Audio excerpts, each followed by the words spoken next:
ओम शांति 25 मे 2025 अव्यक्त महावाक्य पुनरावृत्ति 4/9/2005 मुरलीर सारांश शिक्षा देवा सहित क्षमा एवं दया को आपणाई नियो आशीर्वाद दियो एवं आशीर्वाद नियो तेबे तुमर घर आश्रम होइछिबो। शिक्षा देवा सहित क्षमा एवं दया को आपणाई नियो आशीर्वाद दियो एवं आशीर्वाद नियो तेबे तुमर घर आश्रम होइछिबो। आजी बाप दादा सबु पिलांकर मस्तकरे पवित्रतार रेखा को देखुछंती काहींकि ना ब्राह्मण जीवनर मूलदुआ ही पवित्रता अटे। तेबे पवित्रतार रेखा गुड़िक कौन ताहा जानिछ तो? पवित्रता समस्तंकु प्रिय अटे। पवित्रता सुख शांति प्रेम आनंदर जननी अटे। पवित्रता मानव जीवनर सच्चा श्रृंगार अटे। जदि पवित्रता नहीं तेबे मानव जीवनर कौनसी मूल्य नहीं। जेपरि तुमे माने देखुछ देवता माने पवित्र अटंती सेथिपाई ही सेमाने माननीय एवं पूजनीय अटंती। पवित्रता नथिबा कारणरू मानव जीवन कौन हो जाइछि ताहा तो तुमे माने आजिकाली देखुछ। बाप दादा तुम समस्तंकु ब्राह्मण जन्मर वरदान एहा ही देइछंती पवित्र भव जोगी भव। जेउ आत्मा भितरे पवित्रता रहिछि तार चाली चलन चेहरा चमकु थाए। तेणु पवित्रता ही जीवन को श्रेष्ठ करि थाए। वास्तव में तुम पिला मानकर आदि स्वरूप ही पवित्रता अटे। अनादि स्वरूप मध्य पवित्रता अटे। एही भली पवित्र आत्मा मानकर विशेषता हैला सेमानक जीवन रे सदा सर्वदा पवित्रतार व्यक्तित्व देखा जाउ थाए। पवित्रतार रियलिटी अर्थात वास्तविकता एवं पवित्रतार रॉयलिटी अर्थात राजकीयता सेमानकर चेहरा एवं चाली चलन रे देखा जाई थाए। एही सब पवित्रतार रेखा गुड़िक ही जीवनर श्रृंगार अटे। तेणु पवित्रतार रियलिटी अर्थात वास्तविकता बा सत्यता हैला मो अनादि आदि स्वरूप पवित्र आत्मा अटे। एही स्मृति द्वारा स्थिति समर्थ होई जाए। रॉयलिटी अर्थात राजकीयता हैला निजे मध्य सर्वदा स्वमान रे रहिबा एवं समस्तंकु सम्मान देई चलाइबा। एवं पर्सनालिटी अर्थात व्यक्तित्व हैला सर्वदा संतुष्टता एवं प्रसन्नता कायम रहिथिबो। निजे मध्य संतुष्ट रहुथिबो एवं अन्य मानकु मध्य संतुष्ट करुथिबो। तेबे पवित्रता द्वारा प्राप्ति मध्य अनेक होई थाए। बाप दादा तुम मानकु केउ केउ प्राप्ति सब कराइछंती केते संपत्ति रे भरपूर करिछंती ताहा तो जानिछ ना। जदि सही प्राप्ति गुड़ी सर्वदा स्मृति रे रखिबो तेबे भरपूर होइछिबो। तेबे सर्वप्रथम संपत्ति हैला ज्ञान रूपक संपत्ति जहा द्वारा जीवन रे थाई मध्य दुख अशांति रु मुक्त होई जाउछ। व्यर्थ संकल्प नकारात्मक संकल्प विकल्प तथा विकर्म ठारू मध्य मुक्त होई जाउछ।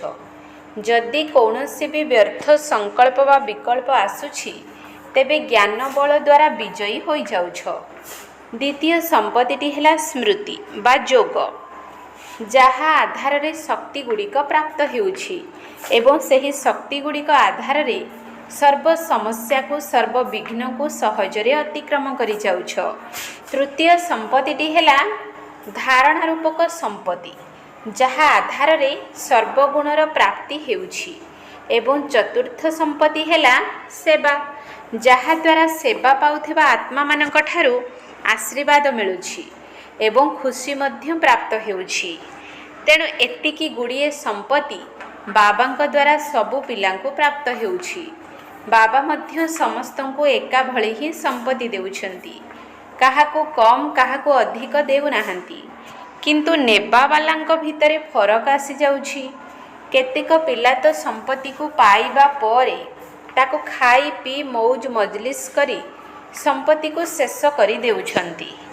आउ केतेक पिला ଖାଇବା ପିଇବା ମୌଜ କରିବା ସହିତ ଜମା ମଧ୍ୟ କରୁଛନ୍ତି। ଆଉ କେହି କେହି ପିଲା କାର୍ଯ୍ୟରେ ମଧ୍ୟ ଲଗାଉଛନ୍ତି, ଏପଟେ ମଧ୍ୟ ବଢ଼ାଇ ଚାଲିଛନ୍ତି। ତେବେ ସମ୍ପତ୍ତିକୁ ବଢ଼ାଇବାର ଚାବି ହେଲା ସମ୍ପତ୍ତିକୁ ନିଜ ପ୍ରତି ଏବଂ ଅନ୍ୟମାନଙ୍କ ପ୍ରତି ବ୍ୟବହାର କରିବା। ତେଣୁ ଯିଏ ବ୍ୟବହାର କରିଥାଏ ଅର୍ଥାତ୍ କାର୍ଯ୍ୟରେ ଲଗାଇଥାଏ ସିଏ ବଢ଼ାଇଥାଏ। ଏବେ ନିଜେ ନିଜକୁ ପଚାର ଯେ ଏହି ବିଶେଷ ସମ୍ପତ୍ତି ଗୁଡ଼ିକ ମୋ ପାଖରେ ଜମା ଅଛି ତ? କ'ଣ ଜମା ଅଛି ତ? କ'ଣ କରୁଛ? ହଁ ନା ଅଳ୍ପ ଅଳ୍ପ?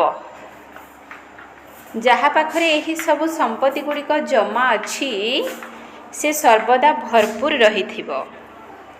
ଦେଖ, କୌଣସି ଜିନିଷ ଯେତେବେଳେ ଭରପୁର ରହିଥାଏ ସେତେବେଳେ ଆଉ ହଲଚଲ ହୋଇନଥାଏ। ଯଦି ଭରପୁର ନୁହେଁ ତେବେ ହଲଚଲ ହୋଇଥାଏ, ଦୋହଲି ଥାଏ। କୌଣସି ବି ଜିନିଷକୁ ଯଦି ଭଲ ଭାବରେ ଭରି ନ ଦେବ ତେବେ ତାହା ହଲଚଲ ହେବ। ସେହିଭଳି ଏଠାରେ ମଧ୍ୟ ସର୍ବ ସମ୍ପତ୍ତିରେ ଯଦି ଭରପୁର ନୁହେଁ ତେବେ ହଲଚଲ ହେବ। ତେଣୁ ସର୍ବଦା ଏହି ନିଶା ରହୁ ଯେ ବାବାଙ୍କର ସମ୍ପତ୍ତି ମୋର ଜନ୍ମସିଦ୍ଧ ଅଧିକାର। ବାବା ଦେଲେ, ତୁମେମାନେ ନେଲ, ତେବେ ସବୁ ସମ୍ପତ୍ତି କାହାର ହେଲା? ତୁମର ହୋଇଗଲା ନା? ତେବେ ଯାହା ପାଖରେ ସମ୍ପତ୍ତି ଥାଏ ସେ କେତେ ନିଶାରେ ରହିଥାଏ। ଯେପରି ରାଜାର ଛୋଟିଆ ପିଲାଟି ମଧ୍ୟ ରାଜକୁମାର ହୋଇଥାଏ, ତାକୁ ଜଣା ମଧ୍ୟ ନଥାଏ ଯେ ତାର ବାପା ପାଖରେ କ'ଣ କ'ଣ ସମ୍ପତ୍ତି ଅଛି, କିନ୍ତୁ ତା ଭିତରେ ନିଶା ରହିଥାଏ ଯେ ମୋ ବାପା ସମ୍ପତ୍ତି ଅର୍ଥାତ୍ ମୋର ସମ୍ପତ୍ତି, ଏବଂ ସେ ସମ୍ପତ୍ତିର ଖୁସିରେ ରହିଥାଏ। ତେଣୁ କାହାକୁ ଯଦି ଖୁସି କମ୍ ରହୁଛି ତେବେ ତାର କାରଣ କ'ଣ? ବାବା ତ ସମ୍ପତ୍ତି ଗୁଡ଼ିକୁ ପିଲାମାନଙ୍କୁ ଦେଇ ଦେଇଛନ୍ତି, ଶୁଣିଲ ତ? କିନ୍ତୁ କିଛି ପିଲା ଅଛନ୍ତି ଯେଉଁମାନେ କି କେବଳ ଶୁଣିବା ବାଲା ଅଟନ୍ତି। ଆଉ କିଛି ଅଛନ୍ତି ଶୁଣିବା ସହିତ ତାକୁ ନିଜ ଭିତରେ ସମାହିତ କରିନିଅନ୍ତି, ଏବଂ ଯେଉଁମାନେ ସମାହିତ କରିନିଅନ୍ତି ସେମାନେ ନିଶାରେ ରହିଥାନ୍ତି। ଆଜି ନୂଆ ନୂଆ ପିଲାମାନେ ମଧ୍ୟ ଆସିଛନ୍ତି। ବାପ ଦାଦା ତୁମ ଭଳି ଭାଗ୍ୟବାନ ପିଲାମାନଙ୍କୁ ଭାଗ୍ୟବାନ ହେବାର ଅଭିନନ୍ଦନ ଦେଉଛନ୍ତି। ତୁମେମାନେ ନିଜର ଭାଗ୍ୟକୁ ଜାଣିପାରିଲ ତ? ପରମାତ୍ମା ସ୍ନେହ ଅଟେ, ଅବିନାଶୀ ସ୍ନେହ, ଯାହାକି କେବଳ ଗୋଟିଏ ଜନ୍ମ ଚାଲିନଥାଏ। ଆଜି ନୂଆ ନୂଆ ପିଲାମାନେ ମଧ୍ୟ ଆସିଛନ୍ତି। ବାପ ଦାଦା ତୁମ ଭଳି ଭାଗ୍ୟବାନ ପିଲାମାନଙ୍କୁ ଭାଗ୍ୟବାନ ହେବାର ଅଭିନନ୍ଦନ ଦେଉଛନ୍ତି। ତୁମେମାନେ ନିଜର ଭାଗ୍ୟକୁ ଜାଣିପାରିଲ ତ?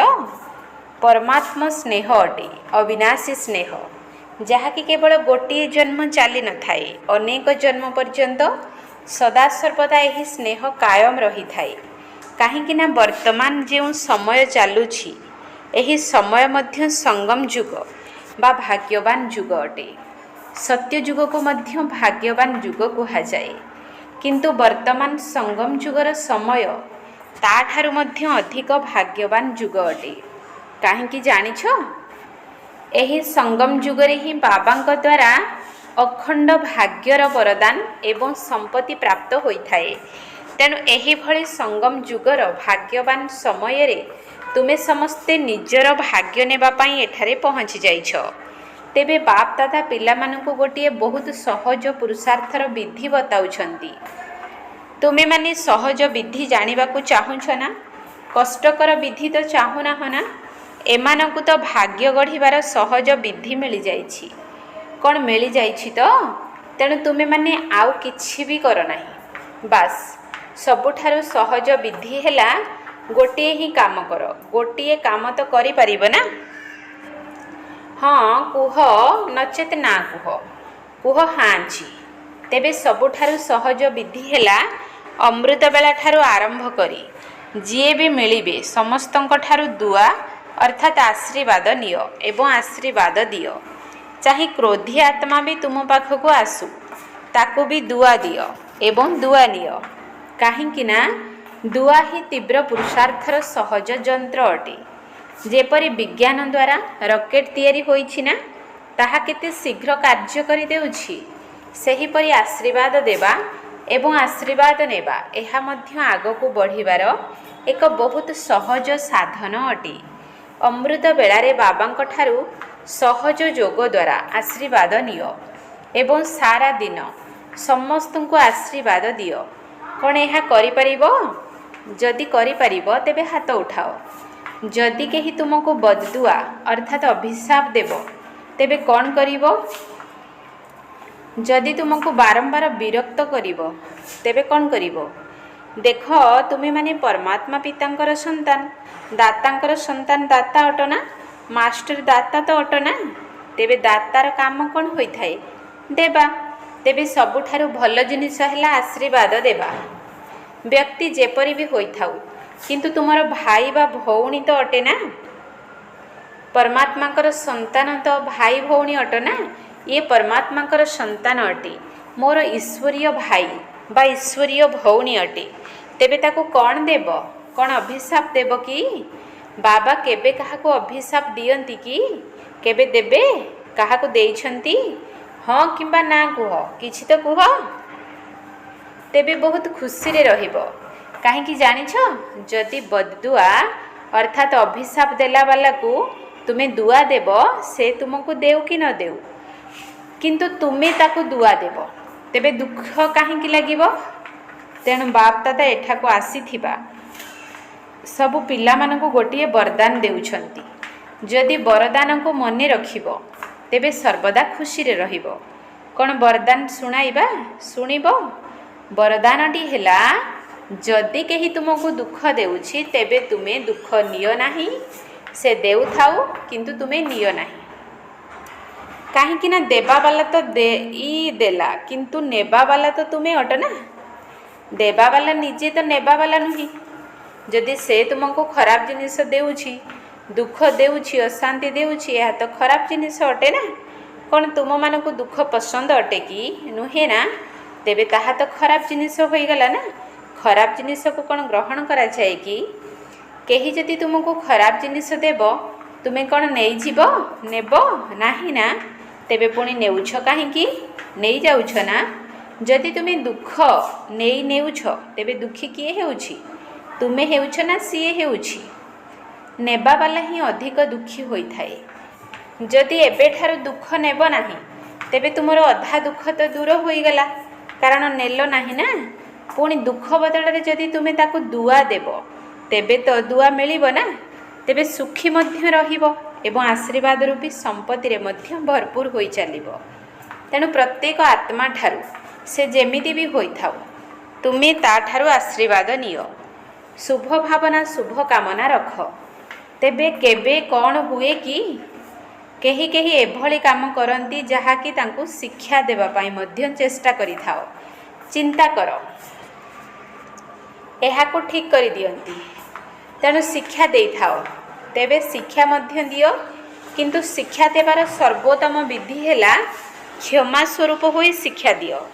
କେବଳ ଶିକ୍ଷା ଦିଅ ନାହିଁ, ଦୟାଳୁ ହୋଇ କ୍ଷମା ମଧ୍ୟ କର ଏବଂ ଶିକ୍ଷା ମଧ୍ୟ ଦିଅ। ତେଣୁ ଦୁଇଟି ଶବ୍ଦ ମନେ ରଖ, ଶିକ୍ଷା ସହିତ କ୍ଷମା ଏବଂ ଦୟା। ଯଦି ଦୟାଶୀଳ ହୋଇ ଶିକ୍ଷା ଦେବ, ତେବେ ତୁମର ଶିକ୍ଷା କାମ କରିବ। ଯଦି ଦୟାଶୀଳ ହୋଇ ଶିକ୍ଷା ନ ଦେଲ, ତେବେ ଶିକ୍ଷାକୁ ଗୋଟିଏ କାନରେ ଶୁଣିବେ, କିନ୍ତୁ ଆଉ ଗୋଟିଏ କାନରେ ବାହାରିଯିବ। ଶିକ୍ଷା ଧାରଣ ହେବ ନାହିଁ। ଠିକ୍ କଥା ନା? ଅନୁଭବ ତ ଅଛି ନା? ତୁମେମାନେ ମଧ୍ୟ କାହାର ଶିକ୍ଷକ ହୋଇଯାଉନାହନ୍ତ?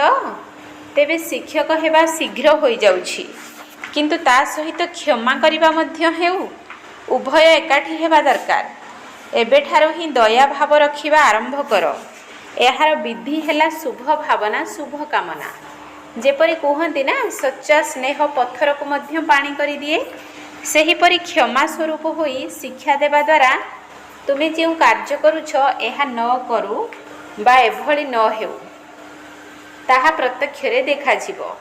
ତୁମର ଦୟାଶୀଳ ହୋଇ ଶିକ୍ଷା ଦେବାର ପ୍ରଭାବରେ ତାର କଠୋର ହୃଦୟ ମଧ୍ୟ ପରିବର୍ତ୍ତନ ହୋଇଯିବ। ତେବେ କ'ଣ ବରଦାନ ମିଳିଲା? ଦୁଃଖ ଦିଅ ନାହିଁ, ଦୁଃଖ ନିଅ ନାହିଁ। ପସନ୍ଦ ତ? ଯଦି ପସନ୍ଦ ଅଟେ, ତେବେ ଏବେଠାରୁ ଦୁଃଖ ନେବାର ନାହିଁ, ଭୁଲ କରିବାର ନାହିଁ।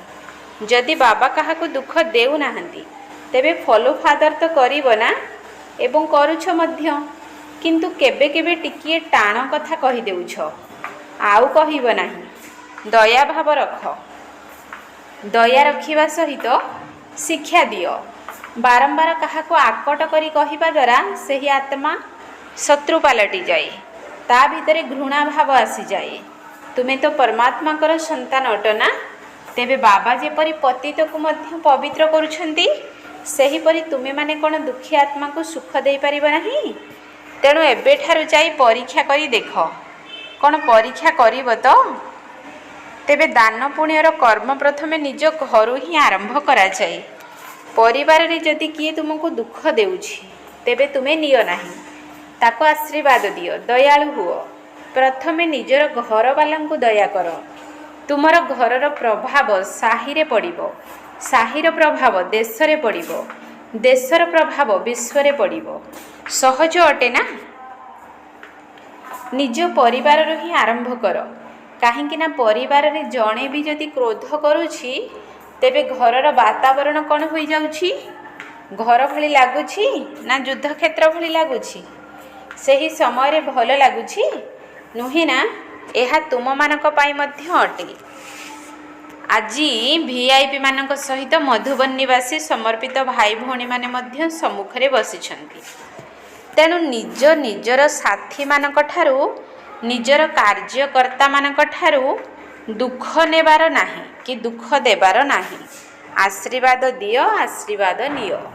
ଯଦି ତୁମେ ଏହିଭଳି ସମୟରେ ଅଧିକାରର ସହିତ ଦିଲରେ ମେରା ବାବା ବୋଲି କହିବ, ପରମାତ୍ମା ବାବା ମେରା ବାବା କହିବ, ତେବେ କଥାରେ ଅଛି ନା, ପରମାତ୍ମା ସର୍ବଦା ହାଜିର ଅଟନ୍ତି।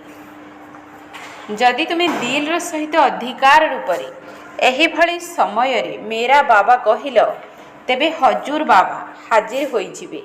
ନହେଲେ ବାବା କ'ଣ ପାଇଁ ଅଛନ୍ତି? ପିଲାମାନଙ୍କ ପାଇଁ ତ ଅଛନ୍ତି ନା। ତେବେ ଅଧିକାରୀ ପିଲାମାନଙ୍କୁ ବାବା ସହଯୋଗ ଦେବେ ନାହିଁ? ଏକଥା ହୋଇପାରିବ ନାହିଁ, ଅସମ୍ଭବ ଅଟେ। ତେଣୁ ଏଠାରୁ ନିଜକୁ ପରିବର୍ତ୍ତନ କରି ଯାଅ। ଯେପରି ଆସିଥିଲ ସେହିପରି ଯାଅ ନାହିଁ, ନିଜର ପରିବର୍ତ୍ତନ କରି ଯାଅ। କାହିଁକି ନା ଦେଖ, ତୁମେମାନେ କେତେ ଧନ ଖର୍ଚ୍ଚ କରି ଏଠାକୁ ଆସିଛ। ଟିକେଟ୍ ତ ଲାଗିଛି ନା, ଖର୍ଚ୍ଚ ମଧ୍ୟ କରିଛ, ସମୟ ମଧ୍ୟ ଦେଇଛ। ତେଣୁ ତାର ମୂଲ୍ୟ ତ ରଖିବ ନା। ତାର ମୂଲ୍ୟ ହେଲା ସ୍ୱପରିବର୍ତ୍ତନ। ପୂର୍ବରୁ ଘରର ପରିବର୍ତ୍ତନ, ତାପରେ ବିଶ୍ୱର ପରିବର୍ତ୍ତନ, ଦେଶର ପରିବର୍ତ୍ତନ। ତୁମମାନଙ୍କର ଘର ଆଶ୍ରମ ହୋଇଯାଉ। ଘର ନୁହେଁ, ଆଶ୍ରମ। ଏମିତି ବି ଶାସ୍ତ୍ର କହୁଛି ଗୃହସ୍ଥ ଆଶ୍ରମ। କିନ୍ତୁ ଆଜି ଆଶ୍ରମ ନାହିଁ। ଆଶ୍ରମ ଅଲଗା, ଘର ଅଲଗା। ତେଣୁ ଘରକୁ ଆଶ୍ରମ କର। ଆଶୀର୍ବାଦ ଦେବା ଏବଂ ନେବା, ଏହା ଆଶ୍ରମର କାମ। ତୁମର ଘର ମନ୍ଦିର ହୋଇଯିବ। ମନ୍ଦିରରେ ମୂର୍ତ୍ତି କ'ଣ କରିଥାଏ? ଆଶୀର୍ବାଦ ଦେଇଥାଏ ନା। ମୂର୍ତ୍ତି ସାମ୍ନାକୁ ଯାଇ କ'ଣ କହିଥାନ୍ତି? ଆଶୀର୍ବାଦ କର, ଦୟା କର, କୃପା କର କହି ଚିତ୍କାର କରିଥାନ୍ତି ନା। ତେଣୁ ତୁମକୁ ମଧ୍ୟ କ'ଣ ଦେବାର ଅଛି? ଦୁଆ ଦିଅ, ଈଶ୍ୱରୀୟ ସ୍ନେହ ଦିଅ, ଆତ୍ମିକ ସ୍ନେହ ଦିଅ। ଶାରୀରିକ ସ୍ନେହ ନୁହେଁ, ଆତ୍ମିକ ସ୍ନେହ। ଆଜି ଯଦି କାହାର କାହା ପ୍ରତି ସ୍ନେହ ଅଛି, ତେବେ ତାହା ସ୍ୱାର୍ଥର ସ୍ନେହ, ସଚ୍ଚା ହାର୍ଦ୍ଦିକ ସ୍ନେହ ନାହିଁ। ଯଦି ସ୍ୱାର୍ଥ ଥିବ ତେବେ ସ୍ନେହ ଦେବେ, ସ୍ୱାର୍ଥ ନଥିଲେ କିଏ କାହାକୁ ପଚାରେ? ତେବେ ତୁମେମାନେ କ'ଣ କରିବ? ଆତ୍ମିକ ସ୍ନେହ ଦେବ, ଆଶୀର୍ବାଦ ଦେବ, ଦୁଃଖ ଦେବ ନାହିଁ କି ଦୁଃଖ ନେବ ନାହିଁ। ଦେଖ, ତୁମମାନଙ୍କୁ ମିଶିବାର ସୁଯୋଗ ମିଳିଲା। ଏଥିରେ ବାପ ଦାଦା ମଧ୍ୟ ଖୁସି ହେଉଛନ୍ତି। ଏତେ ଜଣ ଯେଉଁମାନେ ବି ଆସିଛନ୍ତି, ଭାରତରୁ ପ୍ରାୟ 250 ଜଣ ଭିଆଇପି ରିଟ୍ରିଟ୍ କାର୍ଯ୍ୟକ୍ରମରେ ଭାଗ ନେବା ପାଇଁ ଆସିଛନ୍ତି। ଏତିକି ଘର ତ ଆଶ୍ରମ ହେବ ନା? କରିବ ତ ପକ୍କା ନା କିଛି କିଛି କଞ୍ଚା? ଯେଉଁମାନେ ଭାବୁଛନ୍ତି ଯାହା ବି ହୋଇଯାଉ, କିଛିଟା ସହନ ତ କରିବାକୁ ପଡ଼ିବ ନା।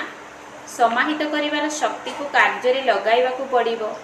କିନ୍ତୁ ସହନ ଶକ୍ତିର ଫଳ ବହୁତ ମିଠା ଅଟେ। ଯଦିଓ ସହିବାକୁ ପଡ଼ୁଛି, କିନ୍ତୁ ତାର ଫଳ ଅର୍ଥାତ୍ ପରିଣାମ ବହୁତ ମିଠା ହୋଇଥାଏ। ତେଣୁ ଯେଉଁମାନେ ବି ପକ୍କା ପ୍ରଣ କରୁଛନ୍ତି, ପ୍ରତ୍ୟେକ ଘର ଘରକୁ ସ୍ୱର୍ଗ କରିବୁ, ମନ୍ଦିର କରିବୁ, ଆଶ୍ରମ କରିବୁ, ସେମାନେ ହାତ ଉଠାଅ। ଦେଖା ଦେଖିରେ ଉଠାଅ ନାହିଁ। କାହିଁକି ନା ପରେ ପୁଣି ବାପ ଦାଦା ହିସାବ ନେବେ। କାହାକୁ ଦେଖି ଉଠାଅ ନାହିଁ। ସଚ୍ଚା ସଚ୍ଚା ମନର ହାତ ଉଠାଅ, ମନେ ମନେ ଉଠାଅ। ଆଚ୍ଛା ଦାଦୀମାନେ କୁହ, ଏଥିପାଇଁ ଏମାନଙ୍କୁ କେଉଁ ପୁରସ୍କାର ଦେବ? ଦାଦୀ କୁହ, ଏତେ ସବୁ ଘର ଯଦି ମନ୍ଦିର ହୋଇଯିବ, ତେବେ ତୁମେ କ'ଣ ପ୍ରାଇଜ୍ ଦେବ? ନିଜ ନିଜର ଘର ଲୋକମାନଙ୍କୁ ନେଇ ଆସିବେ। ଏହା ତ ପୁରସ୍କାର ହେଲା ନାହିଁ, ଏହା ତ କାମ ଦେଇଦେଲ। ବାବା ଯାହା ଆଜ୍ଞା କରିବେ। ଦେଖ, ପ୍ରାଇଜ୍ ତ ତୁମମାନଙ୍କୁ ମିଳିଯିବ, କିଛି ବଡ଼ କଥା ନୁହେଁ। କିନ୍ତୁ କିନ୍ତୁ ଅଛି କି? କିନ୍ତୁ କ'ଣ ଅଛି କହିବୁ? ତୁମେମାନେ ଏଠାରୁ ଯିବା ପରେ ନିଜର ଧାରଣା ଦ୍ୱାରା ନିଜ ଘରକୁ ପରିବର୍ତ୍ତନ କରିବାକୁ ହେବ ଏବଂ 15 ଦିନରେ, ମାସକରେ ନିଜର ଅବସ୍ଥାର ଫଳାଫଳ ଲେଖି ଜଣାଇବ। ଯିଏ ପୁରା ଗୋଟିଏ ମାସ ଦୁଃଖ ନେବେ ନାହିଁ କି ଦେବେ ନାହିଁ, ତାଙ୍କୁ ବହୁତ ଭଲ ପ୍ରାଇଜ୍ ମିଳିବ। ଯଦି ତୁମେ ପୁଣି ଏଠାକୁ ଆସିବ ତେବେ ତ ଅଭିନନ୍ଦନ। ଯଦି ଆସି ନ ପାରିବ ତେବେ ବି ସେଣ୍ଟରକୁ ପଠାଇ ଦିଆଯିବ। ଆଚ୍ଛା, ଚାରିଆଡ଼ର ଦେଶ ବିଦେଶର ପିଲାମାନଙ୍କର ଶୁଭେଚ୍ଛା ବାର୍ତ୍ତା ବାପ ଦାଦାଙ୍କୁ ମିଳିଛି। ଚାହେ ଫୋନ୍ ଦ୍ୱାରା ମନେ ପକାଇଛନ୍ତି, ଚାହେ ପତ୍ର ଦ୍ୱାରା, ଚାହେ ମନେ ମନେ ସ୍ମରଣ କରିଛନ୍ତି। ତେଣୁ ବାପ ଦାଦା ସବୁ ପିଲାଙ୍କୁ, ଚାହେ ଭାରତର ହୁଅନ୍ତୁ ଚାହେ ବିଦେଶର ହୁଅନ୍ତୁ, ମନେ ପକାଇବାର ପ୍ରତିଦାନ ସ୍ୱରୂପ ଆଶୀର୍ବାଦ ଦେବା ସହିତ ପଦମଗୁଣା ଶୁଭେଚ୍ଛା ମଧ୍ୟ ଦେଉଛନ୍ତି। ଚାରିଆଡ଼ର ପରମାତ୍ମ ସ୍ନେହର ଅଧିକାରୀ ପିଲାମାନଙ୍କୁ, ଚାରିଆଡ଼ର ସର୍ବସମ୍ପତ୍ତିରେ ଭରପୁର, ନିର୍ବିଘ୍ନ, ନିର୍ବିକଳ୍ପ, ନିର୍ବ୍ୟର୍ଥ ସଂକଳ୍ପରେ ରହୁଥିବା ଶ୍ରେଷ୍ଠ ଆତ୍ମାମାନଙ୍କୁ, ତା ସହିତ ନିଜକୁ ଏବଂ ଅନ୍ୟମାନଙ୍କୁ ପରିବର୍ତ୍ତନ କରିବାର ଉମଙ୍ଗ ଉତ୍ସାହରେ ଉଡ଼ୁଥିବା ସବୁ ପିଲାଙ୍କୁ, ତା ସହିତ ବାପ ଦାଦାଙ୍କୁ ସଚ୍ଚା ଦିଲର ସମାଚାର ଦେଉଥିବା ସଚ୍ଚା ଦିଲବାଲା ପିଲାମାନଙ୍କୁ, ବିଶେଷ କରି ଦିଲାରାମ ରୂପରେ, ପିତା ରୂପରେ, ଶିକ୍ଷକ ରୂପରେ, ସଦ୍ଗୁରୁ ରୂପରେ ପଦମଗୁଣା ସ୍ନେହ ସମ୍ପନ୍ନ ଶୁଭେଚ୍ଛା ଏବଂ ନମସ୍ତେ। ଆତ୍ମିକ ସନ୍ତାନମାନଙ୍କର ଆତ୍ମିକ ବାପ ଦାଦାଙ୍କୁ ନମସ୍ତେ ନମସ୍ତେ ନମସ୍ତେ। ସୁପ୍ରଭାତ। ବରଦାନ। ଭଟକୁଥିବା ଆତ୍ମାମାନଙ୍କୁ ଯଥାର୍ଥ ଲକ୍ଷ୍ୟସ୍ଥଳ ଦେଖାଉଥିବା ଚୈତନ୍ୟ ଲାଇଟ୍ ମାଇଟ୍ ହାଉସ୍ ହୁଅ, ଅର୍ଥାତ୍ ଆଲୋକ ଏବଂ ଶକ୍ତିର କେନ୍ଦ୍ର ହୁଅ। ଭଟକୁଥିବା ଆତ୍ମାମାନଙ୍କୁ ଯଥାର୍ଥ ଲକ୍ଷ୍ୟସ୍ଥଳ ଦେଖାଉଥିବା ଚୈତନ୍ୟ ଲାଇଟ୍ ମାଇଟ୍ ହାଉସ୍ ହୁଅ, ଅର୍ଥାତ୍ ଆଲୋକ ଏବଂ ଶକ୍ତିର କେନ୍ଦ୍ର ହୁଅ। କୌଣସି ବି ଭଟକୁଥିବା ଆତ୍ମାକୁ ଯଥାର୍ଥ ଲକ୍ଷ୍ୟସ୍ଥଳ ଦେଖାଇବା ପାଇଁ ଚୈତନ୍ୟ ଲାଇଟ୍ ମାଇଟ୍ ହାଉସ୍ ହୁଅ। ଏଥିପାଇଁ ଦୁଇଟି କଥା ସର୍ବଦା ଧ୍ୟାନରେ ରହୁ। ଏକରେ, ପ୍ରତ୍ୟେକ ଆତ୍ମାର ଇଚ୍ଛାକୁ ପରଖିବା, ଯେପରି ଯୋଗ୍ୟ ଡାକ୍ତର ତାଙ୍କୁ କୁହାଯାଏ ଯିଏ ନାଡ଼ି ଦେଖି ଜାଣିଥାଏ। ସେହିପରି ନିଜର ପରଖିବାର ଶକ୍ତିକୁ ସର୍ବଦା ବ୍ୟବହାର କର। 2 ନମ୍ବର, ସର୍ବଦା ନିଜ ପାଖରେ ସର୍ବସମ୍ପତ୍ତିର ଅନୁଭବକୁ କାୟମ ରଖିଥାଅ। ସର୍ବଦା ଏହି ଲକ୍ଷ୍ୟ ରଖ ଯେ ମୋତେ କେବଳ ଶୁଣାଇବାର ନାହିଁ, କିନ୍ତୁ ସର୍ବସମ୍ବନ୍ଧର, ସର୍ବଗୁଣର ଅନୁଭବ କରାଇବାର ଅଛି। ସ୍ଲୋଗାନ। ଅନ୍ୟମାନଙ୍କୁ କରେକ୍ସନ୍ କରିବା ଅର୍ଥାତ୍ ଭୁଲ ବାଛିବା ପରିବର୍ତ୍ତେ ଏକମାତ୍ର ବାବାଙ୍କ ସହିତ ନିଜର କନେକ୍ସନକୁ ଠିକ୍ ରଖ। ଅନ୍ୟମାନଙ୍କୁ କରେକ୍ସନ୍ କରିବା ଅର୍ଥାତ୍ ଭୁଲ ବାଛିବା ପରିବର୍ତ୍ତେ ଏକମାତ୍ର ବାବାଙ୍କ ସହିତ ନିଜର କନେକ୍ସନକୁ ଠିକ୍ ରଖ। ଅବ୍ୟକ୍ତ ଇସାରା। ଆତ୍ମିକ ରାଜକୀୟତା ସହିତ ପବିତ୍ରତାର ବ୍ୟକ୍ତିତ୍ୱକୁ ଧାରଣ କର। ଯଦି ନିଜର ପ୍ରକୃତ ସ୍ୱରୂପ ଏବଂ ବରଦାନୀ ସ୍ୱରୂପ ସର୍ବଦା ସ୍ମୃତିରେ ରହିବ, ତେବେ ଅପବିତ୍ରତା ଏବଂ ବିସ୍ମୃତିର ଚିହ୍ନବର୍ଣ୍ଣ ସମାପ୍ତ ହୋଇଯିବ। ବିସ୍ମୃତି ଏବଂ ଅପବିତ୍ରତା କ'ଣ ଅଟେ? ଏବେ ଏହାର ଅବିଦ୍ୟା ହୋଇଯିବା ଦରକାର। କାହିଁକି ନା ଏହି ସଂସ୍କାର ଏବଂ ସ୍ୱରୂପ ତୁମମାନଙ୍କର ନୁହେଁ, ବରଂ ତୁମର ପୂର୍ବଜନ୍ମର ଥିଲା। ଏବେ ତୁମେମାନେ ବ୍ରାହ୍ମଣ ଅଟ। ଏହା ତ ଶୂଦ୍ରମାନଙ୍କର ସଂସ୍କାର ଏବଂ ସ୍ୱରୂପ ଅଟେ। ଏହିଭଳି ନିଜଠାରୁ ଭିନ୍ନ ଅର୍ଥାତ୍ ଅନ୍ୟ ସଂସ୍କାର ଅନୁଭବ ହେବା, ଏହାକୁ କୁହାଯାଏ ନ୍ୟାରା ଏବଂ ପ୍ୟାରା, ଅର୍ଥାତ୍ ଦୁନିଆଠାରୁ ନିଆରା ଏବଂ ବାବାଙ୍କର ପ୍ରିୟ। ଓମ୍ ଶାନ୍ତି।